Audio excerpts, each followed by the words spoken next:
So something I just learned about effective learning. I don't know what source it comes from, but anyway, you can only learn for like 25 minutes, and after that your concentration is gone. Kind of common knowledge, but that's the number. And after that, you have to take a break to recover, and that break is not particularly long. It's only 5 minutes. And in these 5 minutes, you should do something that is fun and is reinforcing what you just did. Like, yeah, you should also create a designated study area if possible, and clean up the area that you study in from all of the distraction as as much distraction as you can remove, the better. And then study there. Only focus on studying. No music, no anything. And after you kind of fade away and are not concentrate anymore, take a 5-minute break, leave the room, come back, study again. Try to learn the concept, not the facts.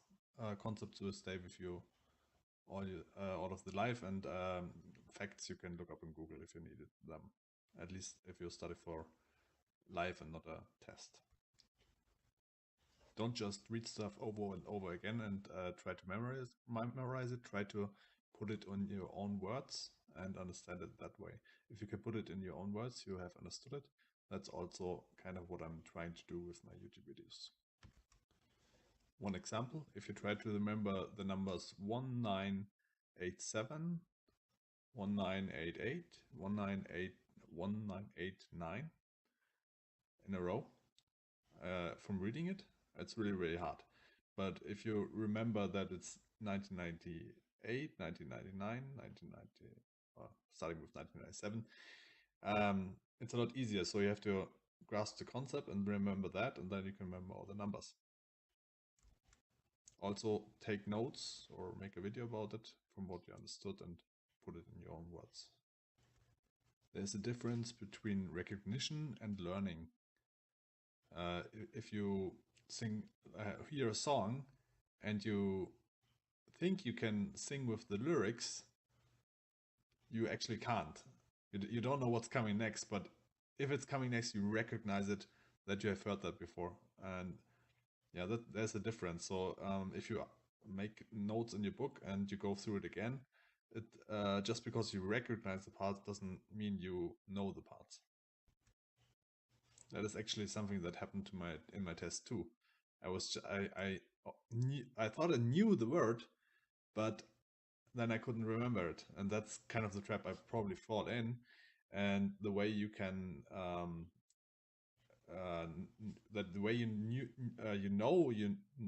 know something is that you learn it and then read something else, and then 10 minutes later come back to that, and then force yourself, do I remember that or not? And if you can remember then you do remember. Sleep enough. Sleep is important to long-term memorization because the consolidation happens in your REM sleep. Let's say you created notes for 1 hour content. After you're done creating your notes, let's say you in a lecture, then go over it quickly 5 minutes and think about what you wrote there. That way you can remember it much better. Teach another person what you have just learned, like I'm doing right now. 80% of your study should be reciting and only 20% reading. Sayings can help you remember things. For example, righty-tighty, lefty-loosey, something I use. Okay, this is what I took from the YouTube video Study Less, Study Smart from Marty Lobdell. If this was too quick for you, I recommend watching that. He's a true master of learning. I'm just a student. Also, link in the description.